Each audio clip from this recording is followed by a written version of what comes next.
नमस्कार मित्रों, बहुत बहुत स्वागत है आपका परीक्षा आइडिया के इस मंच पे।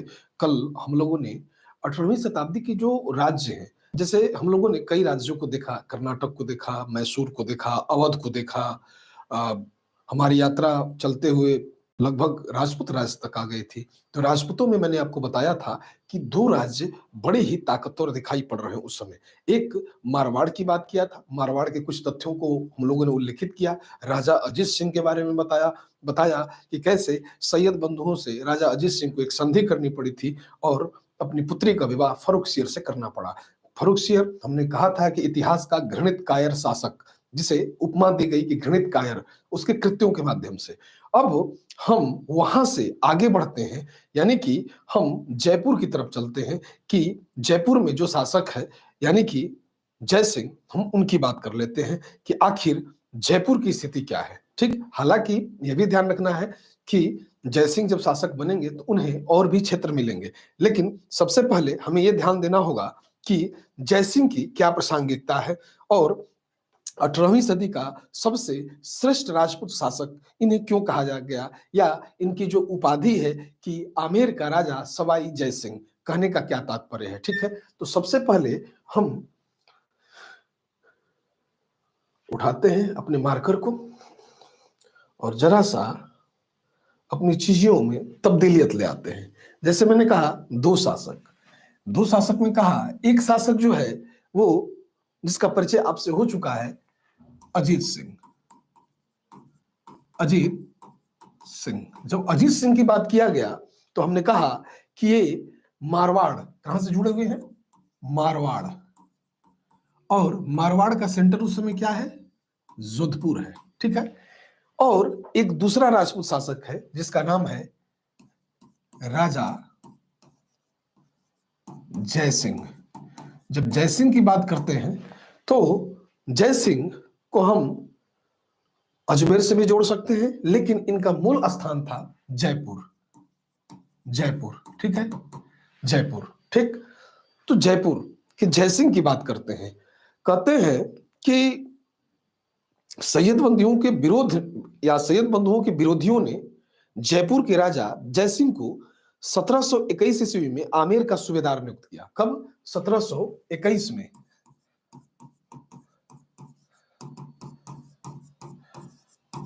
कहां का सूबेदार, आमेर का सूबेदार, आमेर का सूबेदार नियुक्त किया। ठीक है, स्टोरी यहीं से आरंभ होगी। ठीक है, कहते हैं सम्राट मोहम्मद शाह के काल में उसे गुजरात का, या गुजरात सरकार का भी भाग दे दिया गया। किसके काल में, मोहम्मद शाह के काल में।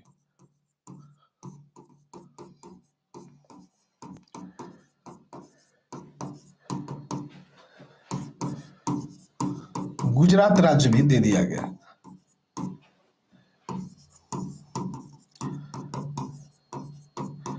दे दिया गया, ठीक है। अब यहां से जब हम आगे बढ़ते हैं तो हमें पता लगता है कि जो ये जयसिंह है जिसको हम अभी पढ़ने जा रहे हैं, जिस जयसिंह को, यानी ये जो जयसिंह है, इसके कुछ अपने पर्सनल व्यक्तित्व हैं, क्योंकि यह जयपुर का राजा है और न केवल राजा है, वरन राजा होने के साथ साथ कुशल राजनेता तो है, लेकिन उसके अलावा कुशल कानून निर्माता भी है। कानून निर्माता भी है, साथ ही खगोल शास्त्र का अच्छा जानकार है, यानी कि यह विज्ञान प्रेमी भी है, विज्ञान प्रेमी भी है। ठीक है, दूसरी चीज, इन सब के अलावा वह सामाजिक रूप से, या सामाजिक सुधारक भी है, सुधारक भी। ये विशेषताएं राजा जयसिंह की हैं।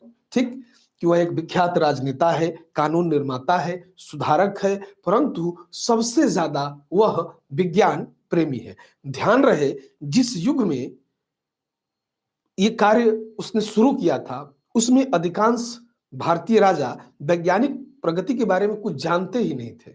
ठीक, वहीं जयसिंह ने कई ऐसे कार्य किए जो उसके विज्ञान प्रेमी होने का गवाह है। ठीक, जयसिंह ने जाटों के इलाके उनसे छीन लिए और जब जाटों का इलाका उनसे छीना तो उसी जगह एक शहर की स्थापना की जो वर्तमान में पिंक सिटी के नाम से जाना जाता है, जिसे जयपुर कहा जाता है। तो कहते हैं कि उसने जाटों से जयपुर के इर्द गिर्द तथा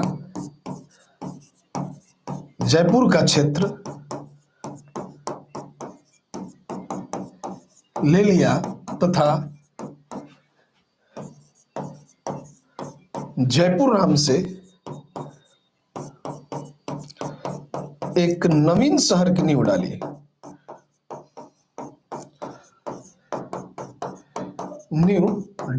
ठीक है, ये बात किसे लिया? तो जाटों से लिया। ठीक, किसने लिया? जयसिंह ने लिया, इसीलिए उस इलाके का नाम जयपुर रखा गया। वर्तमान में उसे ही भारत का पिंक सिटी भी कहा जाता है।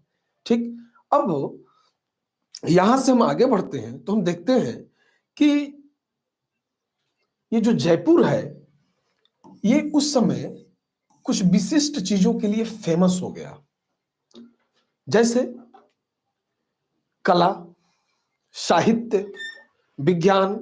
तो कह सकते हैं कि विज्ञान और कला का एक महान केंद्र के रूप में जयपुर उस समय दिखाई पड़ता है। विज्ञान व कला का महान केंद्र के रूप में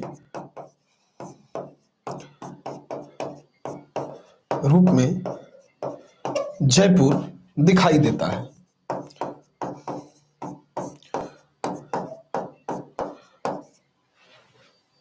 ठीक है, विज्ञान व कला का महान केंद्र। ठीक, क्यों? किसके कारण? राजा जयसिंह के कारण। ठीक, जयपुर का निर्माण बिल्कुल वैज्ञानिक सिद्धांत पे किया गया, यानी कि उस शहर को बसाया गया। और उसी तरीके जैसे कहते हैं ना कि नगर का विन्यास करना, ठीक, या नगर योजना पहले तैयार करना, फिर नगर के प्रारूप को रखना।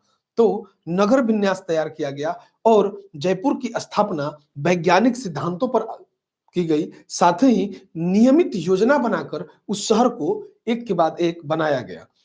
उसकी चौड़ी सड़कें जो एक दूसरे को वर्तमान समय में भी समकोण पर जो काटती हुई दिखाई देती हैं, आप उनके चौराहों की विशिष्ट बनावट देखिए तो आपको अंदाजा लग जाएगा। आज भी जाएंगे तो देखेंगे तो आपको लगेगा कि नहीं, जयपुर शहर को बाकायदे किसी ने बसाया है, मतलब वेल प्लान्ड सिटी जिसको कहते हैं उस तरीके का दिखाई पड़ता है। यानी कि वैज्ञानिक सिद्धांतों के आधार पर जयपुर की स्थापना,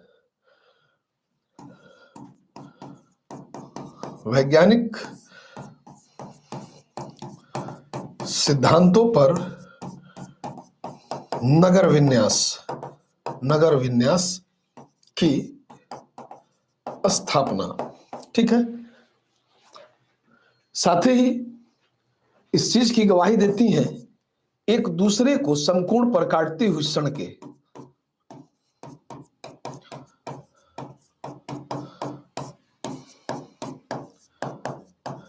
काटती हुई सड़कें व चौराहे। ठीक है, अब इससे हम आगे बढ़ते हैं तो कुछ एक चीजें और हमें पता चलती हैं। जैसे जयसिंह की यह सबसे बड़ी विशेषता थी कि वह एक महान खगोल शास्त्री था। उसने आधुनिक उपकरणों से सुसज्जित पर्यवेक्षणशालाओं का निर्माण करवाया था और ये पर्यवेक्षणशालाएं दिल्ली, जयपुर, उज्जैन, मथुरा और कुछ कुछ किताबों में मिलता है कि काशी में भी करवाया था। कहां? दिल्ली, जयपुर, उज्जैन और मथुरा, ये तो कंफर्म है। लेकिन कुछ एक शोध बताते हैं कि काशी में भी यानी बनारस में भी उसने पर्यवेक्षणशाला का निर्माण करवाया। ठीक है, तो उसके द्वारा कुछ पर्यवेक्षणशाला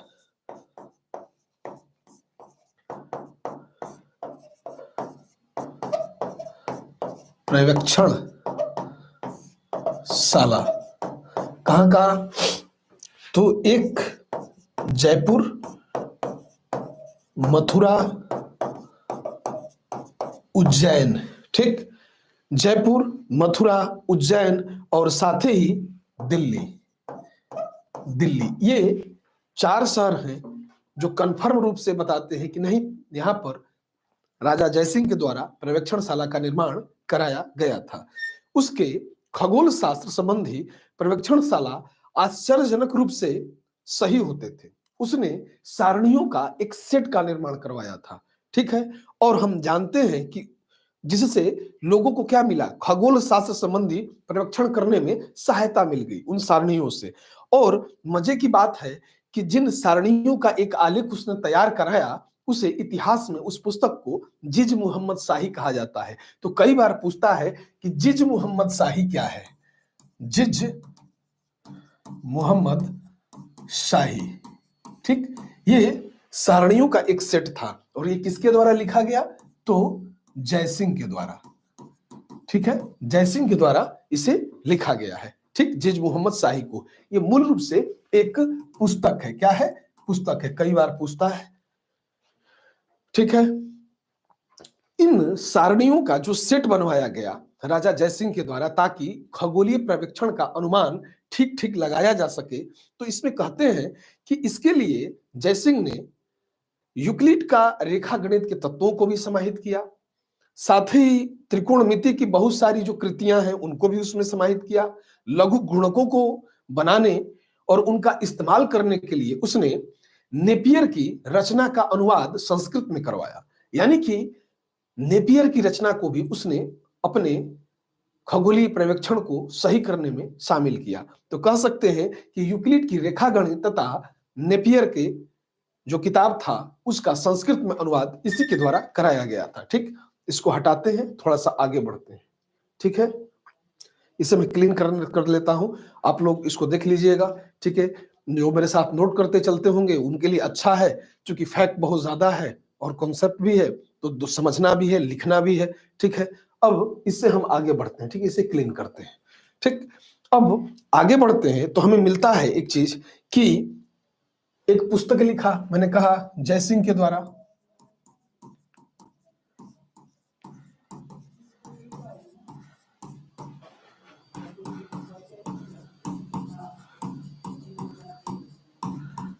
जिज मुहम्मद शाही। ठीक है, जिज मुहम्मद शाही। अब इसमें क्या है, तो सारणियों का एक सेट है।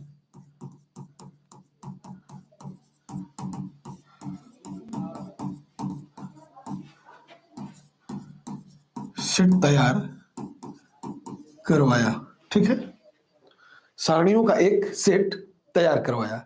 साथ ही हम यह भी जानते हैं कि यूक्लिड की रेखा गणित के तत्वों को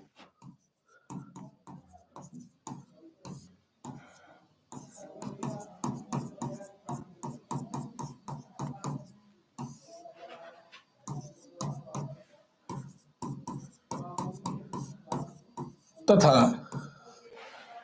त्रिकोणमिति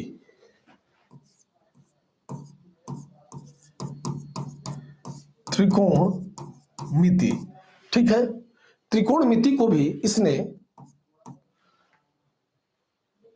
अपने पर्यवेक्षण में रखा। साथ ही मतलब त्रिकोणमिति के बहुत सारी कृतियां हैं जिनको उसने अपने खगोलीय पर्यवेक्षण के दौरान अनुमान लगाने के लिए उनका भी प्रयोग किया।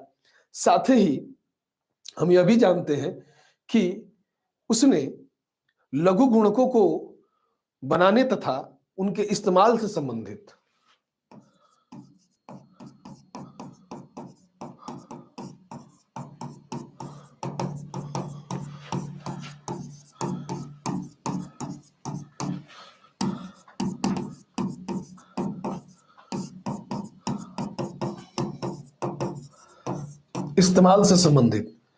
हम पाते हैं कि वहां पर वह नेपियर की रचना का अनुवाद किया। नेपियर की रचना का अनुवाद संस्कृत भाषा में किया।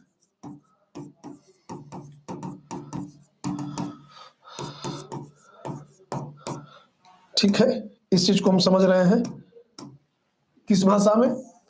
संस्कृत भाषा में। किसका? नेपियर की रचना का।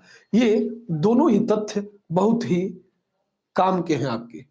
और यूक्लिड की रेखा गणित, ठीक है, चूंकि जहां मैं हमेशा कहता हूं जहां जम्हाई आए, जहां पढ़ने में मन न लगे, जो चीज समझ से परे होने लगे, वहां यूपीएससी का सवाल होता है।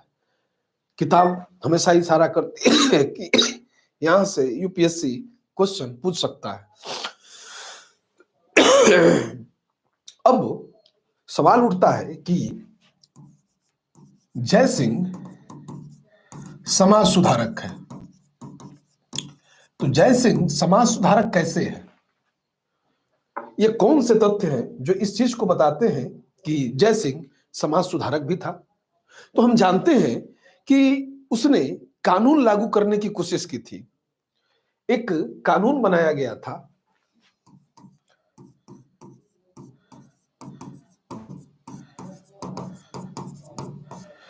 अब पहले क्या होता था, जैसे कि बालिका हत्या को रोकने के लिए कानून बनाया गया था। जैसे बालिका के विवाह में बहुत ज्यादा खर्च आता था, तो माँ बाप जो गरीब होते थे वो बालिका के जन्म के समय ही बालिका को मार देते थे।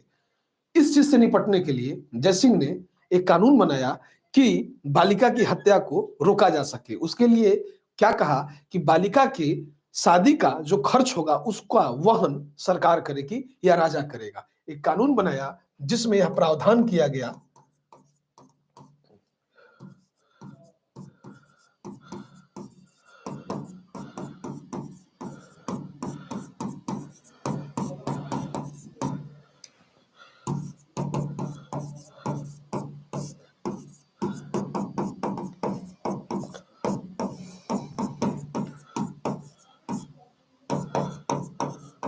सरकार या राजा के द्वारा वहन किया जाएगा।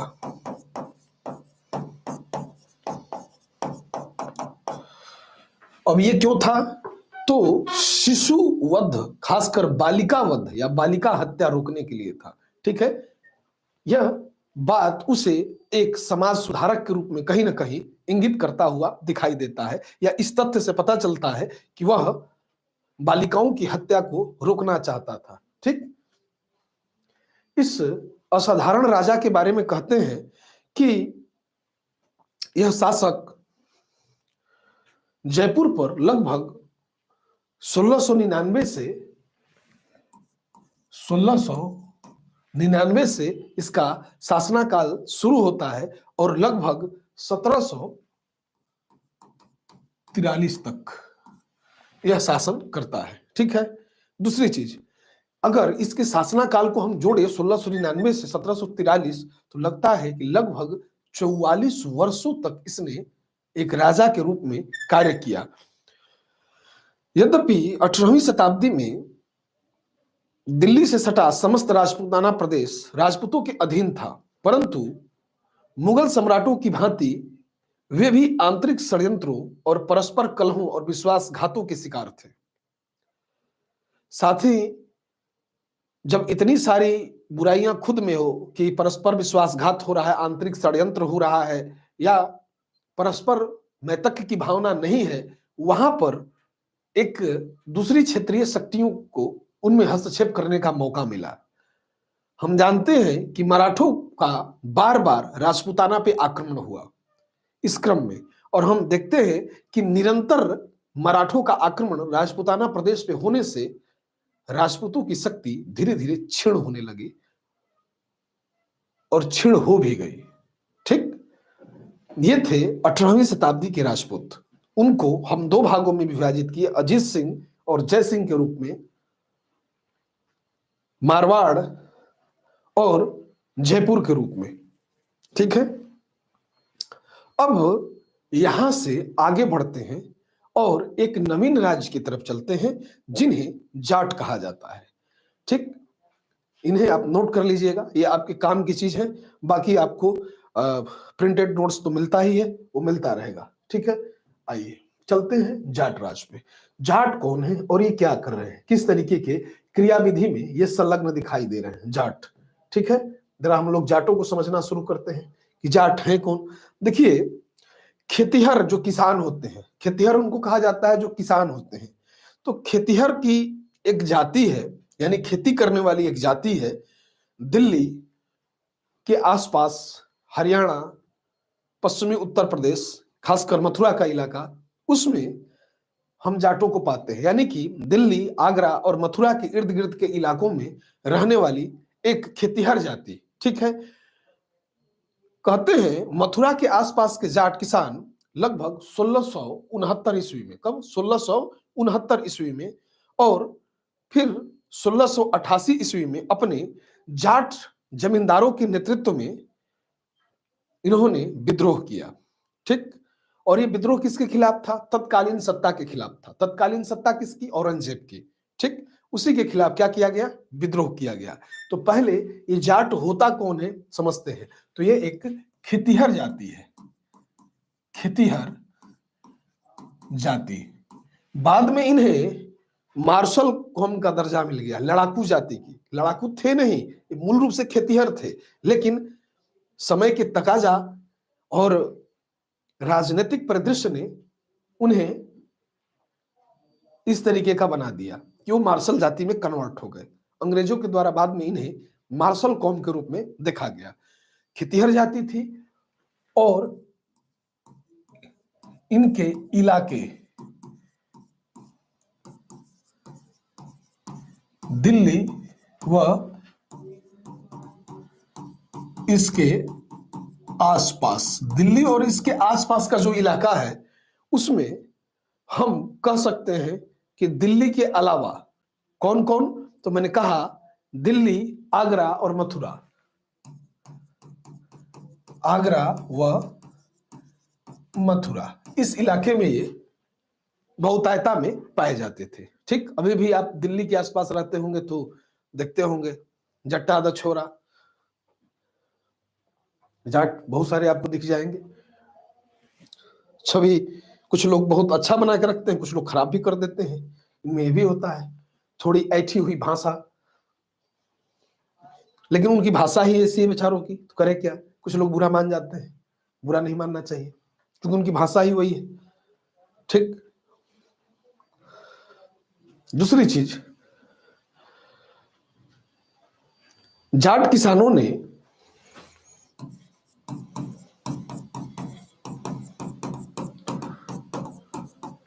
(1669) पहली बार, कब, 1669, और फिर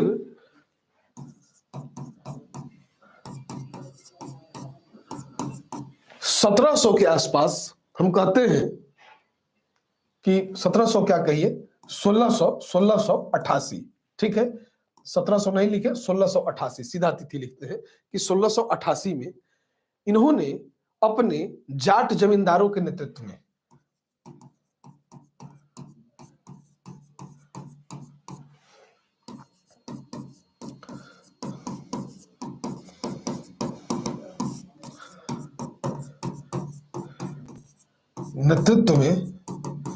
विद्रोह किया, ठीक है। अब सोचने वाली बात है कि 1669 का काल हो या 1688 का काल हो, ये दोनों ही काल किसका है? तो हम कहते हैं औरंगजेब का है। यानी कि औरंगजेब के समय जो किसान आंदोलन उत्तर भारत में हुआ वो कहीं ना कहीं जाटों के ही नेतृत्व में हुआ था। ये एक मैसेज आपके दिमाग में जाना चाहिए, ठीक। क्योंकि 1669 और 1688 में जाटों ने अपने जमींदारों के नेतृत्व में विद्रोह किया और विद्रोह को हालांकि कुचल दिया गया।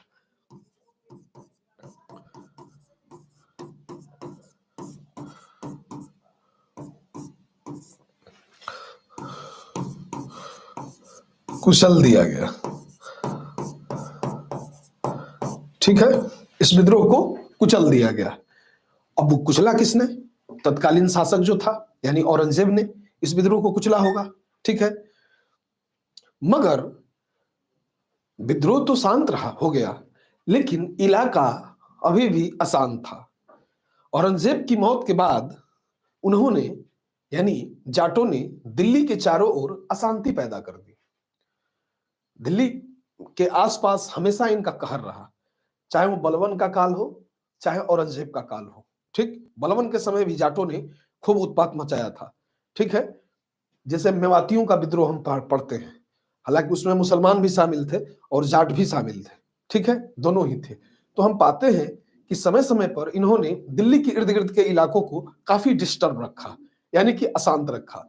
चूंकि ये स्वतंत्र रहने के इच्छुक थे, शायद इसी इच्छा से उन्होंने औरंगजेब के खिलाफ विद्रोह किया। कारण वो था कि कृषि पे लगाए जाने वाला अधिकाधिक कर, जिसे जाट देना नहीं चाहते थे। ठीक, दूसरी चीज, जाटों का नेता यानी कि जमींदार नेता के नेतृत्व में अपना विद्रोह कर रहे हैं। चूंकि खेतीहर जाति है और भाई बंधु समिति के तहत ये आपस में काफी जुड़े हुए थे, और हम पा रहे हैं कि दिल्ली, आगरा और मथुरा के ही इलाके हैं जहां पे इनका जमावड़ा था। तो इन्होंने अपने जाट जो जमींदार नेता थे, इन्हीं के नेतृत्व में विद्रोह किया और दिल्ली को औरंगजेब की मृत्यु के बाद भी अशांत रखा। दिल्ली के निकट 1715 ईस्वी में भरतपुर में एक जाट राज्य की स्थापना की गई। कहां? दिल्ली के निकट। दिल्ली के निकट 1715 में भरतपुर में एक जाट राज्य की स्थापना की गई। अब देखिए, दिल्ली के निकट है, भरतपुर है, तो सवाल अब यहां से उठना शुरू हो जाएगा कि आखिर ये जो भरतपुर है, ये भरतपुर, इस भरतपुर राज्य की स्थापना किसके द्वारा की गई होगी? तो यहां पर हम कहते हैं कि इसकी स्थापना चूड़ामन, एक व्यक्ति है जाट नेता चूड़ामन, इसी को चूड़ामन भी कहा गया है। क्या? चूड़ामन को चूड़ामन, चूड़ामन भी इसको कहा गया है। और इसका एक भतीजा है, नाम है बदन सिंह।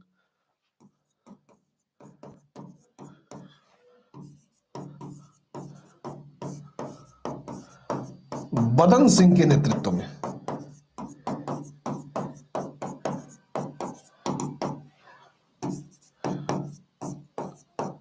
जाट राज्य स्थापित हुआ। ठीक है, दूसरी चीज, यहां से जब हम आगे बढ़ते हैं तो हम पाते हैं कि सिर्फ जाट राज्य की स्थापना कर देना तो पर्याप्त नहीं था।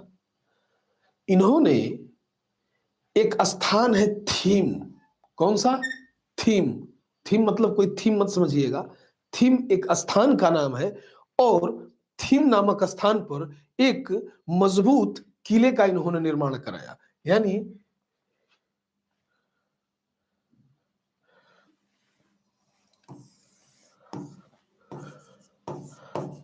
थीम नामक स्थान पर मजबूत किले का निर्माण, किले का निर्माण करवाया। ठीक है, मजबूत किले का निर्माण कराया। कहां कराया? थीम में कराया। दूसरी चीज, बदन सिंह का, क्योंकि चूड़ामन है या बदन सिंह, इनकी सत्ता शाश्वत तो नहीं थी, तो बदन सिंह का एक पुत्र है, कहते हैं उसके बारे में भी एक कहानी है कि बदन सिंह का यह दत्तक पुत्र था। क्या था? दत्तक पुत्र। दत्तक पुत्र किसका? बदन सिंह का। नाम था सूरजमल। क्या कहते हैं? सूरजमल। सूरजमल।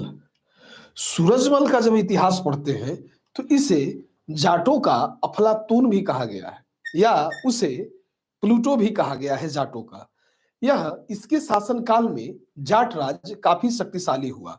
चूंकि इसका शासनकाल भी अगर हम देखें तो हम पाते हैं 1756 से 1763 तक सूरजमल ने राज किया, लेकिन इसके शासनकाल में जाट बहुत शक्तिशाली हुए।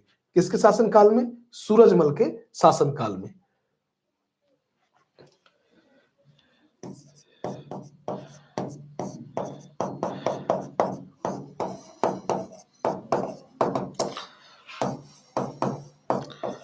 जाट बहुत शक्तिशाली होकर उभरे।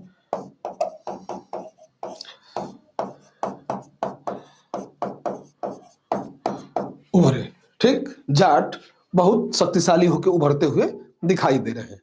अब जाटों की एक खास बात देखिएगा, कह सकते हैं इनका थोड़ा नकारात्मक पक्ष है। वो नकारात्मक पक्ष क्या है जाटों का, तो हम देखते हैं जाटों ने गरीब हो या धनी हो, जागीरदार हो या किसान हो, हिंदू हो या मुसलमान हो, सबको लूटा।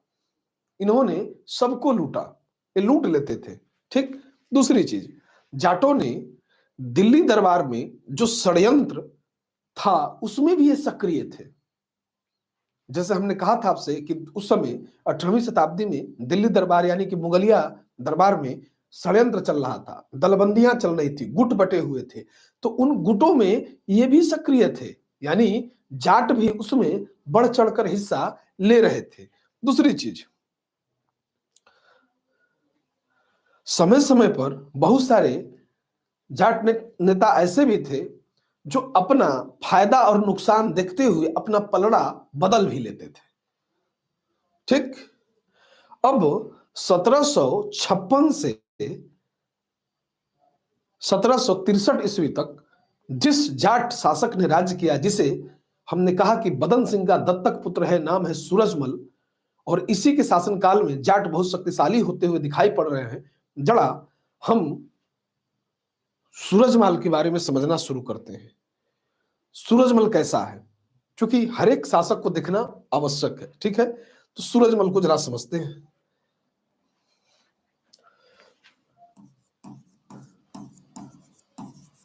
सूरजमल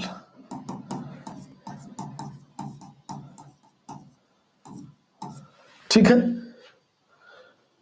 कहते हैं दत्तक पुत्र था बदन सिंह का। ठीक है,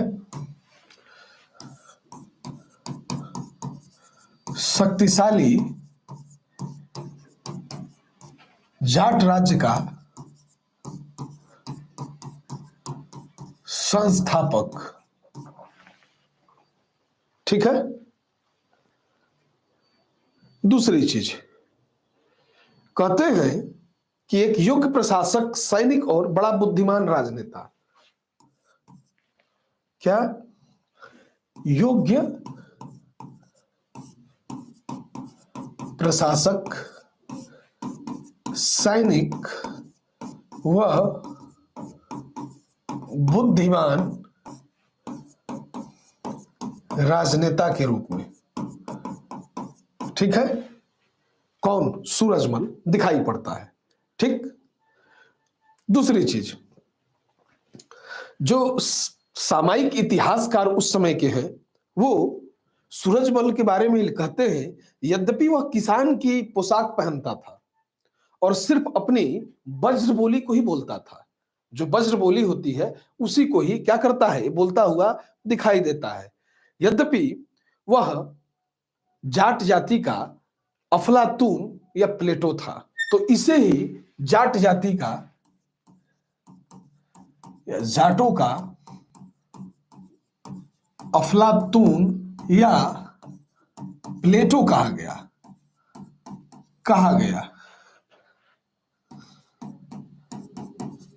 ठीक, दूसरी चीज, समझदारी और चतुराई तथा राजस्व और नागरिक मामले का प्रबंध करने की योग्यता में उसकी बराबरी करने वाला कोई व्यक्ति था उस समय, तो आसफ जाह बहादुर शाही था। ठीक, यानी तत्कालीन जो शासक था वही था, मुगल बादशाह।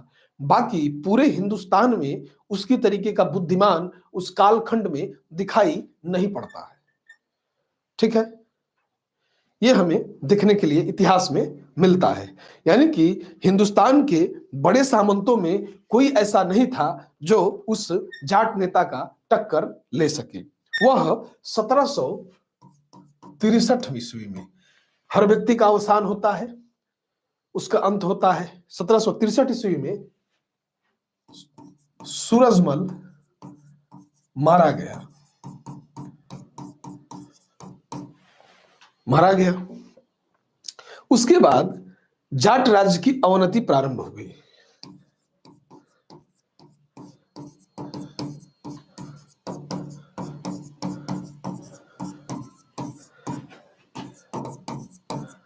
अवनति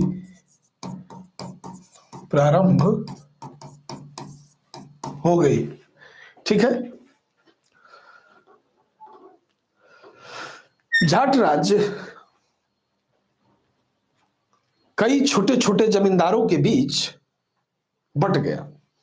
कई छोटे छोटे जमींदार थे, क्योंकि एक उनकी एक बड़ी सत्ता समाप्त हुई जो उनको एकजुट करके रख सकती थी। महत्वाकांक्षा और प्रतिभा सब में होती है और वो कभी भी बुआइल हो सकती है। तो महत्वाकांक्षा और प्रतिभा इनकी बुआइल हुई और कई जो छोटे छोटे राज्य थे उस या जो जमींदार थे वो आपस में बट गए, जिसमें से अधिकांशतः लूट मार पे जिंदा रहे। ठीक, तो कह सकते हैं कि इसकी मृत्यु के बाद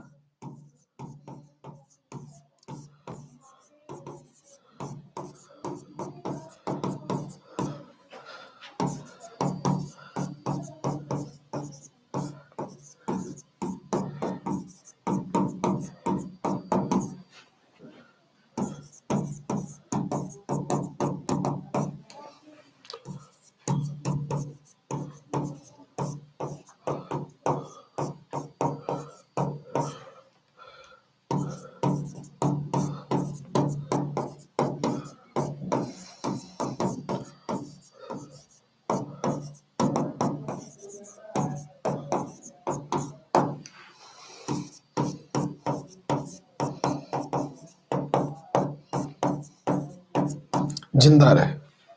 ठीक है, यहां से 18वीं शताब्दी के जो जाट थे, इतिहास तो और भी बहुत कुछ है लेकिन हमें उतना जानना ही नहीं है क्योंकि हम ऑप्शनल नहीं पढ़ रहे हैं, जीएस पढ़ रहे हैं। सामान्य जानकारी, जनरल स्टडी, सामान्य जानकारी की जरूरत होती है। जो लोग सोचते हैं कि नहीं ये छूट गया वो छूट गया, नहीं, ये जीएस का पार्ट ही उतना है। ठीक है, अंदर बहुत नहीं जाएंगे, तैरते हुए निकलेंगे तभी यूपीएससी क्रैक होगा, कोई भी पीएससी हाथ आएगा। ठीक है, नहीं तो फिर स्वप्न हो जाएगा वो।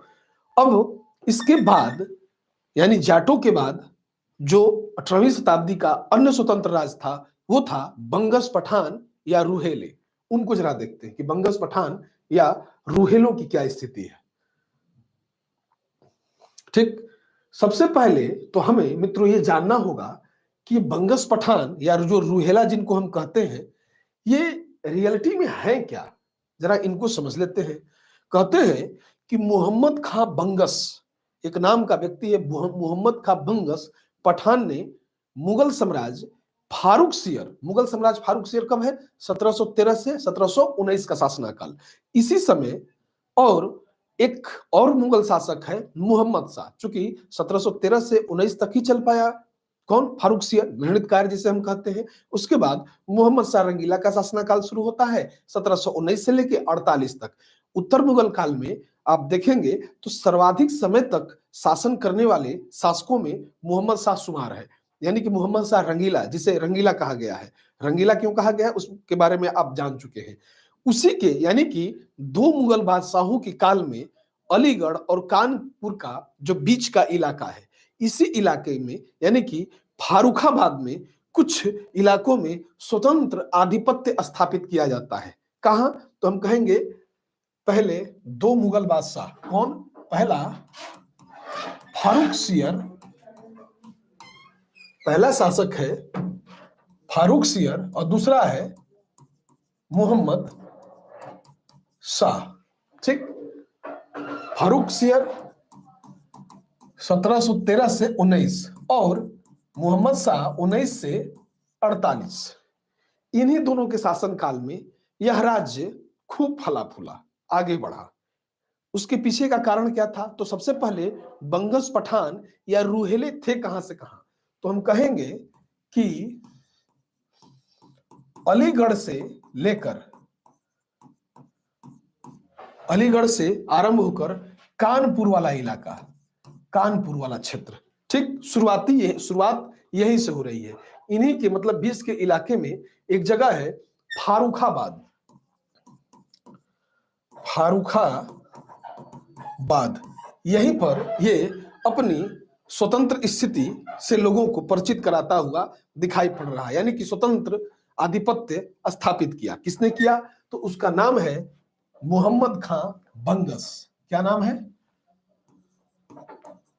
मोहम्मद खां बंगस। ये अधिनायक है। मोहम्मद खां बंगस या मोहम्मद खां बंगस पठान इसको कहते हैं। ये अधिनायक था रुहेलखंड या बंगस पठानों के स्वतंत्र स्थिति का। इसीलिए इस राज्य को बंगस पठान या रूहेला राज्य कहते हैं।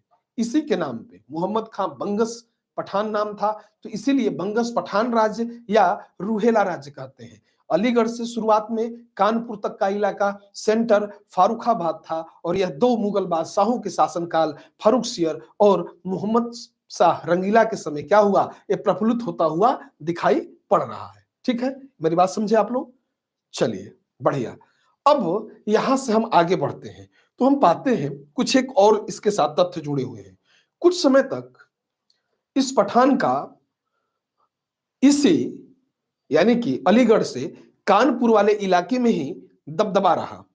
ठीक, बाद में हम पाते हैं कि बुंदेलखंड का एक शासक है महाराणा छत्रसाल ने मराठों की मदद से 1728 ईस्वी में इसे बुरी तरह पराजित किया था। अब उस समय 1728 का जो काल था वो पेशवा का काल था। उस समय हम जानते हैं कि एक ऐसा पेशवा हुआ जिसे चंडी का अवतार कहा गया। बाजीराव बल्लाड़ 42 युद्ध और एक भी युद्ध नहीं हारा। उसी की सहायता बुंदेलखंड का एक शासक लेता है जिसका नाम है छत्रसाल। ठीक है, तो हम पाते हैं कि 1728 ईस्वी में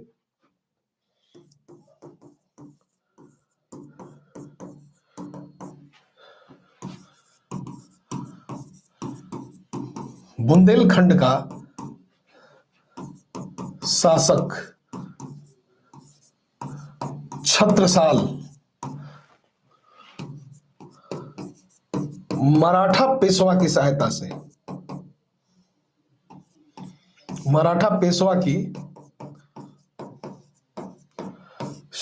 से बंगस पठान को बुरी तरह पराजित किया।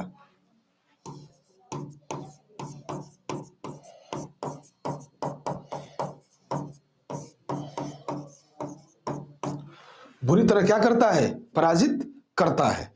अब इसके बाद हम पाएंगे कि नादिर शाह के आक्रमण के बाद प्रशासन ठप हो जाने पर अली मोहम्मद खान ने रुहेलखंड नामक एक राज्य को जन्म दिया। ठीक, जब नादिर शाह का आक्रमण हुआ तो उस समय मुगलिया जो प्रशासन था वो ठप हो गया।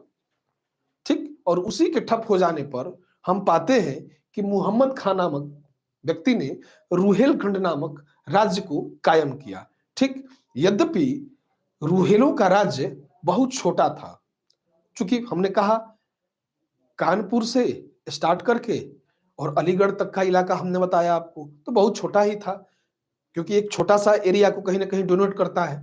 आप इलाहाबाद से अगर दिल्ली की तरफ आ रहे हैं तो आपने महसूस किया होगा इस चीज को। इनका अस्तित्व भी अल्पकाल तक रहा, क्योंकि राज्य छोटा था तो अस्तित्व भी बहुत छोटा रहा। परंतु 18वीं शताब्दी में जो सत्ता संघर्ष की राजनीति थी उनमें इनकी भूमिका बहुत ही महत्वपूर्ण हो गई, इसलिए इन्हें इतिहास में शामिल किया गया। ठीक, दूसरी चीज, रुहेलखंड को अगर पूरी तरीके से हम देखें कि भाई रुहेलखंड है क्या, अगर हम कहें रुहेलखंड, अगर इसको हम समझें, चूंकि बढ़िया इतिहास वही समझ सकता है जो बढ़िया भूगोल जानता हो। ठीक ना, मैं हमेशा कहता हूं कि अगर इतिहास को दृष्टिपात करना है बेहतरीन तरीके से तो आप उसके ज्योग्राफी को एक बारीकी समझने का प्रयास कीजिए। ठीक, तो ये रुहेलखंड का इलाका है क्या? तो हम जानते हैं कि हिमालय की तराई में दक्षिण में गंगा और उत्तर में कुमायूं की पहाड़ी तक फैला है। कब? दक्षिण में गंगा से लेकर उत्तर में हिमालय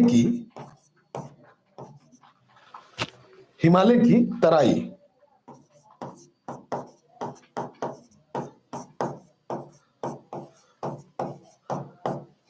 फैला राज्य था। ठीक, इसकी जो राजधानी थी रुहेलखंड की, शुरुआत में अगर हम देखें इसकी राजधानी को, अगर हम देखें तो हम कहेंगे कि शुरुआती इसकी राजधानी हमें बरेली में आंवला के पास मिलती है। कहां? बरेली में आंवला के पास। आंवला एक जगह है, जाते होंगे, अभी भी आंवला है, देखे होंगे आप लोग। बाद में राजधानी रामपुर हो गई। रामपुर ये उत्तर प्रदेश का इलाका है, अभी देखते होंगे, गए होंगे। बरेली भी उत्तर प्रदेश में ही पड़ता है। ठीक है, इसलिए यह यूपी पीसीएस के लिहाज से भी काफी इंपॉर्टेंट है। ठीक है, और हमने कहा था कि बीच में जब नादिर शाह का आक्रमण हुआ था, जब मुगल सत्ता डगमगाई थी, उस समय जब प्रशासन ठप हो गया, तो उसी समय अली मुहम्मद खां एक व्यक्ति है जिसने रुहेलखंड नामक राज्य को कायम किया था। तो यहां लिख लेंगे कि 1739 में जब क्या होता है, नादिर शाह का आक्रमण,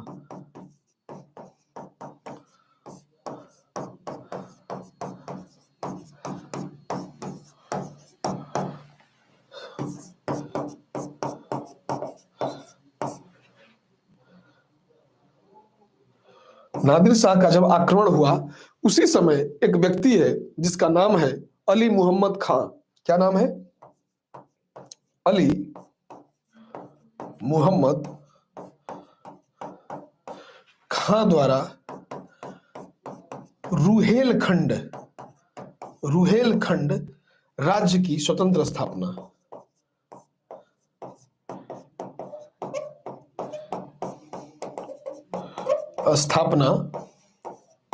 हुई। ठीक है, क्योंकि जब केंद्रीकृत सत्ता कमजोर होती है, उस समय क्षेत्रीय राज्यों को बल मिलता है कि वो अपने अनुसार शासन और सत्ता को संचालित कर सके। ठीक है, यहां तक आप लोगों ने मेरी बात को समझा होगा, बखूबी ध्यान भी दिया होगा। ठीक है, अब इससे आगे बढ़ने का कार्य करते हैं, यानी कि यहां से हम बंगस पठानों के कुछ और तथ्यों को आपके सम्मुख लाने का प्रयास कर रहे हैं। ठीक, क्योंकि मैंने कहा कि पहले रुहेलखंड की राजधानी बरेली या आंवला में थी, बाद में राजधानी परिवर्तित करके कहां की गई? रामपुर की गई। ठीक, यानी कि रुहेलों का जो कुछ प्रमुख शक्तियों से निरंतर संघर्ष भी हुआ होगा, उस संघर्ष को भी हम लोग समझ लें कि भाई, जैसे कि हमने कहा कि बुंदेलखंड का जो राजा है छत्रसाल, वो मराठों की सहायता से 1728 ईस्वी में क्या करता है, इनके राज्य को या इनके क्षेत्र को दबाने का प्रयास करता है। तो सिर्फ वही नहीं है, बल्कि रुहेलों का कुछ प्रमुख शक्तियों से निरंतर संघर्ष होता रहा, और ये शक्तियां जो थी वो अवध के रूप में थी, दिल्ली का मुगल बादशाह स्वयं था, जाट थे और मराठे थे, यानी कि इनसे इनका संघर्ष निरंतर चलता रहा। ठीक, अगला इनके संघर्ष वाले जो लोग हैं उनको देखते हैं। तो यहां से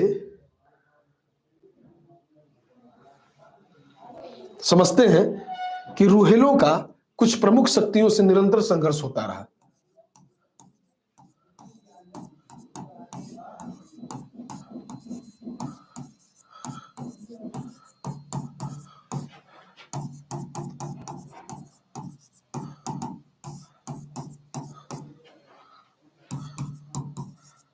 संघर्ष निरंतर चलता रहा। इसमें जो पहली शक्ति है वो हमने कहा कि अवध, पहली शक्ति के रूप में अवध, दूसरी शक्ति के रूप में खुद दिल्ली यानी मुगल बादशाह दिल्ली, फिर तीसरी शक्ति के रूप में हम पाएंगे जाट, क्योंकि जाटों से निकटवर्ती थे तो जाट भी कहीं ना कहीं इनके राज्यों पर हाथ आजमाना चाहते थे। और चौथी प्रमुख शक्ति थे मराठे, जो कि हिंदू पदशाही राज्य का झंडा अपने हाथों में लिए हुए यह चाहते थे कि समस्त हिंदुस्तान पे हिंदुओं का राज हो, ठीक है, या हिंदू पदशाही भावना से जो ओतप्रोत थे, ठीक। तो अवध, दिल्ली और जाट, साथ ही मराठे, इनके क्या है, शत्रु हैं। रूहेलों का नेता एक हुआ जिसका नाम था हाफिज खां या हाफिज रहमत खां, ठीक।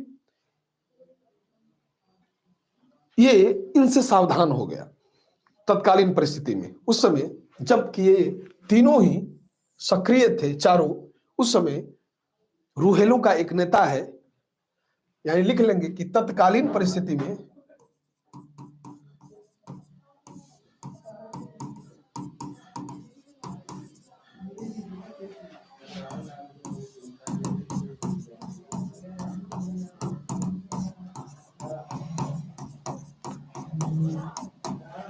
रूहेलों का एक नेता है जिसका नाम था हाफिज रहमत खान। हाफिज रहमत खां। अब ये हाफिज रहमत खां को अगर पढ़ना है तो हमें इसी बात पर पढ़ना होगा कि ये हाफिज रहमत खान सामान्य व्यक्ति तो था नहीं, ठीक। दूसरी चीज, ये अपने इन चारों ही शत्रुओं से बहुत ही सावधान था, ठीक।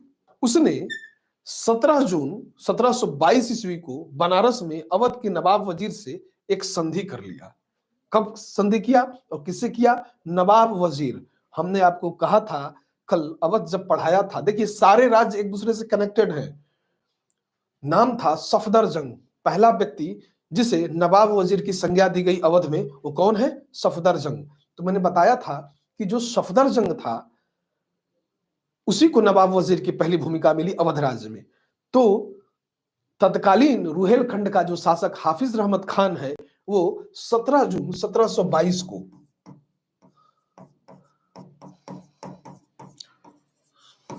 को अवध के नवाब वजीर से संधि करता है, ठीक। और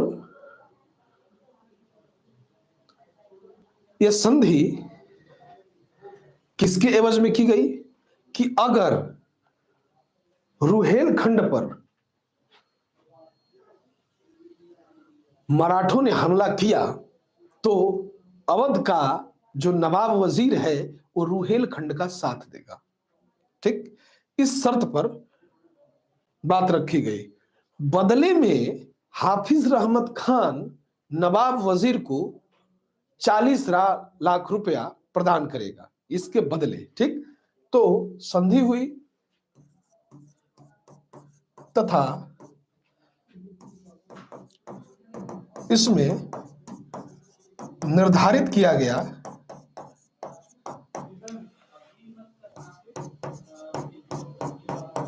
कि अगर मराठे रुहेलखंड पे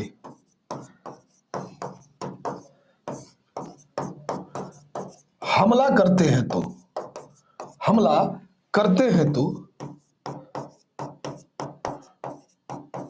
नवाब वजीर 40 लाख रुपए के बदले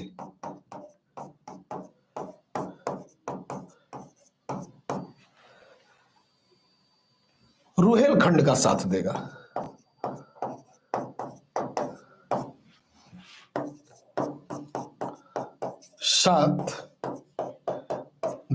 ठीक है।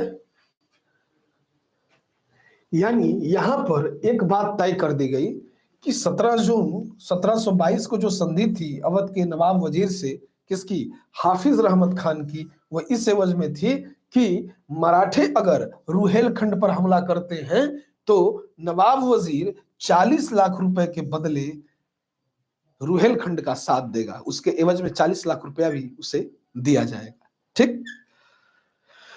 मराठों ने 1773 ईस्वी में आक्रमण कर दिया और अवध के नवाब वजीर ने अंग्रेजों की मदद ली यहां पर, और अंग्रेजों की मदद से उन्हें भगा दिया। और रूहेलों से धनराशि भी वसूल किया। कब? 1773 में।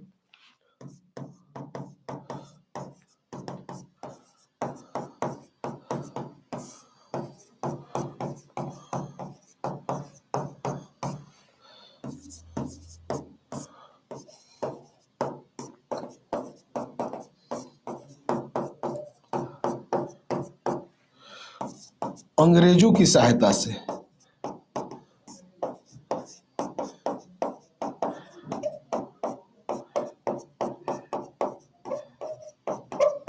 रुहेलखंड को बचाया, यानी कि मराठों को वहां से हटाया। किसकी सहायता से? अंग्रेजों की सहायता से। और रूहेलों से 40 लाख रुपया जो धनराशि था उसकी मांग की। हाफिज रहमत खान ने किसी न किसी बहाने से धन देना जो था उसको टालता रहा। करार तो था संधि का 17 जून 1722 को कि भाई जब आक्रमण होगा तो मराठों से जब भी आक्रमण होगा तो क्या करेगा? उसकी सहायता करेगा। लेकिन हुआ ये कि जब 1773 में मराठों का आक्रमण रुहेलखंड पर हुआ तो नवाब वजीर स्वयं नहीं आया बल्कि अपनी आर्मी और अंग्रेजों को भेजा और मराठों को वहां से हटाने में सफल रहा, यानी कि रुहेलखंड से सफल रहा। इसके एवज में नवाब वजीर ने रुहेलखंड से 40 लाख रुपए की धनराशि की मांग की। जब मांग किया गया तो तत्कालीन शासक हाफिज रहमत खान जो रुहेलखंड का शासक था जिसने ये संधि की थी 17 जून 1722 को, वो पैसा देने के बजाय टालता रहा। आज कल परसों करने लगा। ठीक है, यानी कि उसको टालने लगा। जब टालने लगा, नवाब वजीर ने अंग्रेजों से मदद मांगी कि देखो सहायता तो ले लिया, सब कुछ कर लिया, लेकिन अब ये पैसा नहीं दे रहा है। अब अंग्रेजों से सहायता नवाब वजीर ने क्यों मांगी? ताकि वो हाफिज रहमत खान के विश्वासघात जो किया गया था कि करार किया गया 40 लाख रुपया का और 40 रुपया नहीं दिया गया, इसलिए उस विश्वासघात का सबक उसे सिखाया जा सके। परिणाम स्वरूप 23 अप्रैल 1774 को मीरन कटरा का युद्ध हुआ। कब हुआ? तो कहते हैं 23 अप्रैल 1774 को मीरन कटरा का युद्ध। मीरन कटरा का युद्ध यार तक ध्यान रखिएगा, क्योंकि ऐसे छोटे छोटे युद्ध ही यदे कदे कॉन्सेप्चुअल सवालों में पूछ लिया जाता। हमला क्यों किया गया? चूंकि मित्र है, संधि शर्त टूटी है, तो वहां से सवाल यूपीएससी बना सकता है। ठीक, और बनाता है। ठीक, तो यहां पर विश्वासघात से उबरने के लिए 23 अप्रैल 1774 को मीरन कटरा का युद्ध हुआ, जिसमें हाफिज रहमत खान युद्ध में लड़ता हुआ मारा गया।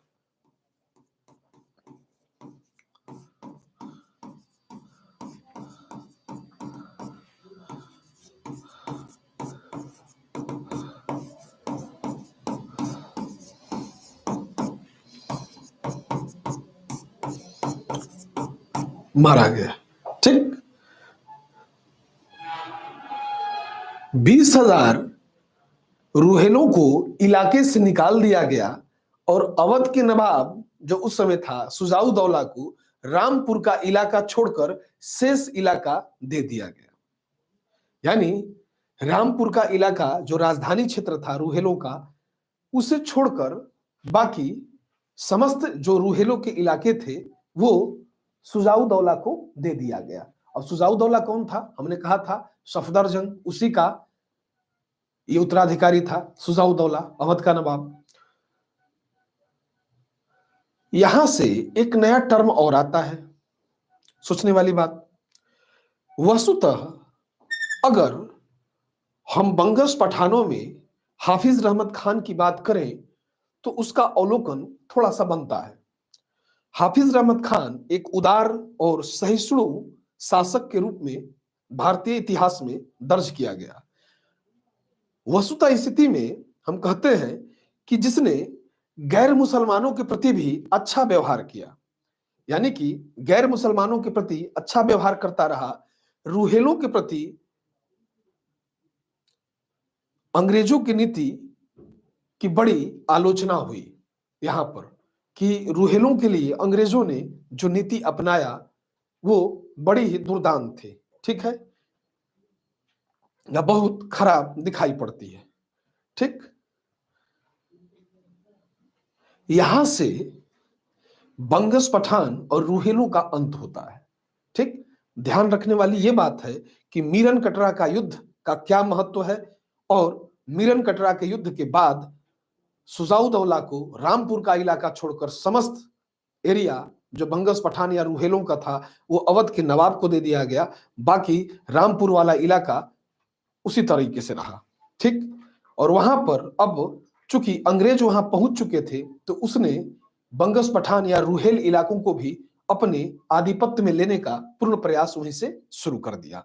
अब अंग्रेजों की आलोचना यहां से शुरू होती है, ठीक है, और एक छोटे से हिंदुस्तानी स्वतंत्र राज्य का अस्तित्व समाप्त होता है। अब इसके बाद हम सीधा सिख राज्य पे आएंगे और बात करेंगे कि सिख राज्य की क्या स्थिति है या सिख किस तरीके से दिखाई पड़ रहे हैं। सिख पंथ का उदय, शुरुआती तौर पे ही समझ लीजिएगा कि जो ये सिख पंथ है इसके बाद के सिख पंथ का उदय हम मान के यह चलते हैं कि लगभग 15वीं शताब्दी में हुआ। कब हुआ? 15वीं शताब्दी में हुआ, ठीक है, यानी सिखों का उदय दिखाई पड़ता है। और जो सिख संप्रदाय के जो जनक थे जिन्होंने इस पंथ का शुरुआत किया उनका नाम था नानक देव। क्या नाम है? नानक देव, गुरु नानक देव, ठीक है। गुरु नानक देव बाबर के समकालीन थे, ध्यान रखिएगा, लेकिन नानक देव में दैवीय गुण विद्यमान थे। उनकी पवित्र जो वाणी थी, व्यक्तिगत उनका जो जीवन था, बड़ा ही पवित्रता से ओतप्रोत दिखाया गया है, ठीक है। तो जब सिख राज्य की हम बात करेंगे तो गुरु नानक देव और 9 गुरुओं के अधीन, यानी कि कुल 10 गुरुओं के अंतर्गत, 10 गुरु के अंतर्गत सिख राज्य की नींव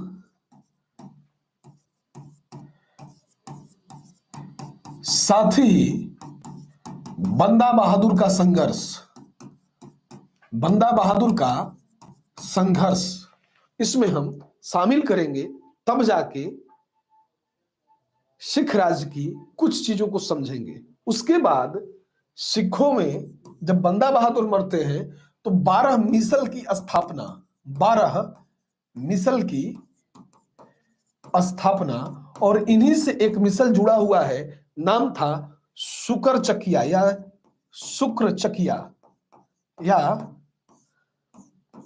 शुक्र चकिया, ठीक है। मिसल महासिंह और उनका पुत्र राजा रणजीत सिंह,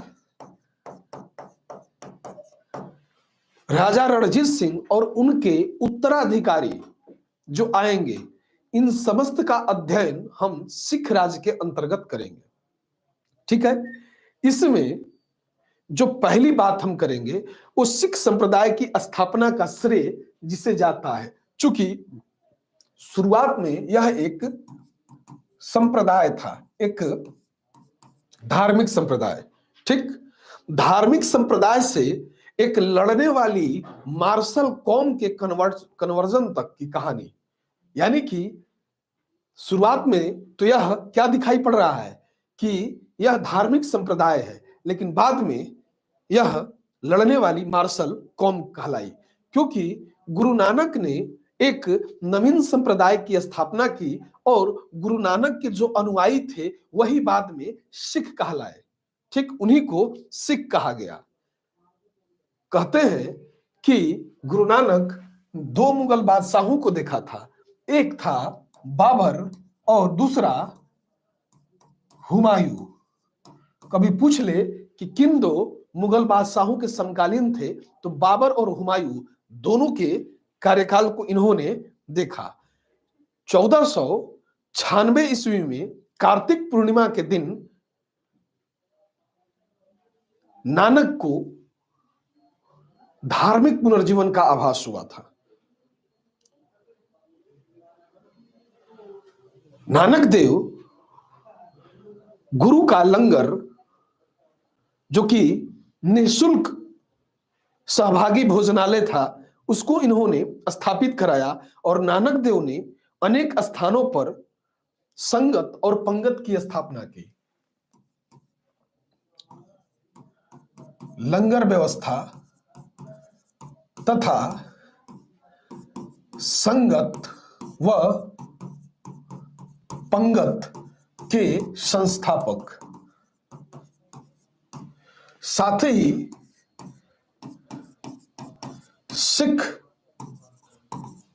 धर्म के जनक। कहते हैं इनके बारे में कि एकमात्र गैर मुस्लिम है जिसने मक्का की भी यात्रा की थी। गुरु नानक देव मक्का में गए और किबाला की तरफ ही इन्होंने अपना, कहते हैं किदवंती है या जो भी है, लोग कहते हैं कि इन्होंने अपना पैर करके उधर ही सोने लगे। एक मुस्लिम उलेमा थे, वो आए और बोले कि तुम्हें लज्जा नहीं आती कि तुम किबाला की तरफ ही पैर करके सोए हो। नानक ने अपना पैर हटाया, लोग कहते हैं किबाला भी घूम गया था। नानक नाम एक जहाज है, कहते हैं ना, सुने होंगे आप लोग। तो गुरु नानक बड़े ही दैवीय गुणों से ओतप्रोत माने जाते हैं। ठीक है। 1496 में कार्तिक पूर्णिमा के दिन इनको आध्यात्मिक ज्ञान की प्राप्ति हुई थी। किसको? गुरु नानक देव जी को। ठीक। अब इसके आगे बढ़ते हैं तो हमने कहा कि गुरु ने संगत और पंगत की व्यवस्था शुरू की। संगत क्या है? संगत का मतलब होता है धर्मशाला। धर्मशाला, ठीक। जो धर्मशाला क्या होता है भैया? तो आप लोग जानते होंगे कि जो रात्रि में रहने का स्थान होता है। जब होटल नहीं थे तो होटल का पापा कौन है? धर्मशाला ही तो है। ठीक। और पंगत, पंगत का क्या तात्पर्य है भाई? तो कहते हैं पंगत मतलब होता है लंगर। यहां पर भोजन की व्यवस्था होती है, यानी कि शुरू से अपने धर्म की सिक्कों में समाज सेवा का उन्नयन उसके प्रथम गुरु से ही दिखाई पड़ता है। प्रथम गुरु ने ही संगत और पंगत की व्यवस्था कर दी थी, यानी कि लोगों के रहने और खाने की व्यवस्था। यह धर्म आज भी आपको आम सड़कों पे चलेंगे तो भोजन कराता, शरबत पिलाता हुआ दिखाई पड़ेगा। उसके पीछे का इतिहास यही है कि प्रथम गुरु से ही यह परंपरा चली आ रही है। ठीक। दूसरी चीज, यूं तो हमें गुरु नानक देव जी के अलावा 9 अन्य गुरुओं का भी अध्ययन करना होता है। कारण यह है कि यहां से कई बार सवाल पूछे जाते हैं। ठीक है। और सवाल न केवल पूछे जाते हैं बल्कि वो हमारे दुख का कारण भी बनते हैं। जैसे संगत और पंगत ने गुरु नानक के अनुयायियों के लिए एक संस्था का कार्य किया, जहां वे प्रतिदिन मिला करते थे, यानी कि यह एक संस्था की तरह कार्य करने लगी, जहां पे उनके अनुयायी आकर क्या करते थे? आपस में मिलने लगे। फिर गुरु नानक देव जी का 1538 ईस्वी में, कब? 1538 ईस्वी में करतारपुर साहिब की स्थापना की गई है। ठीक है। दूसरी चीज, जब इससे आगे बढ़ते हैं तो हमें सिखों के दूसरे प्रमुख गुरु, जिनका नाम है गुरु अंगद देव, उनका नाम मिलता है। किनका? गुरु अंगद देव का। लगभग 1539 से गुरु अंगद देव का राजगद्दी, यानी कि गुरु की गद्दी पे बैठने का कार्यकाल शुरू होता है और लगभग 1552 तक चलता हुआ दिखाई देता है। ठीक। तो गुरु अंगद देव की क्या खास बात है? तो हम जानते हैं कि गुरु अंगद देव सिखों के दूसरे गुरु हैं और इनका आरंभिक नाम जो था वो था लहना। ठीक। गुरु अंगद देव, गुरु अंगद देव। 1539 38 में करतारपुर साहिब में इनका निधन हो गया और 38 के बाद 1539 में गुरु की गद्दी पे अंगद देव जी बैठे और लगभग 52 1539 से 52 तक क्या किया, गुरु की गद्दी को सुशोभित किया। ये कौन है? ये दूसरे गुरु हैं, दूसरे गुरु, ठीक है। इनकी खास क्या बात है? तो कहते हैं इनका ओरिजिनल नाम जो था वो था लहना। क्या नाम है? लहना। इनका वास्तविक नाम लहना था। इन्होंने गुरु द्वारा शुरू की गई लंगर व्यवस्था को अस्थायी बना दिया। ये इनकी पहली की गुरु द्वारा स्थापित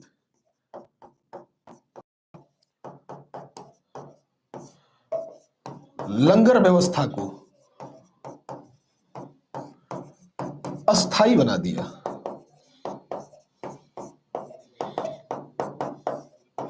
अस्थायी बना दिया, ठीक। एक बड़ी चीज थी, चूंकि ये संगत और पंगत मैंने अभी कहा कि एक संस्था के रूप में कार्य करने लगे जहां इनके अनुयायी आकर रोज मिलने लगे, ठीक। तो गुरु द्वारा स्थापित लंगर व्यवस्था को अस्थायी बनाने का कार्य दूसरे गुरु अंगद देव जी को जाता है, जिनका वास्तविक नाम क्या था? लहना था, ठीक।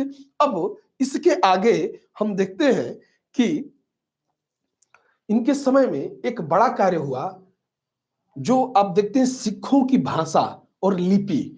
तो गुरुमुखी लिपि जो आई वो गुरु अंगद देव के द्वारा ही गुरुमुखी लिपि का क्या किया गया?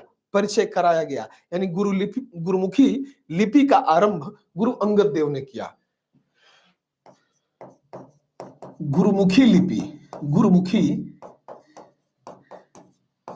लिपि का आरंभ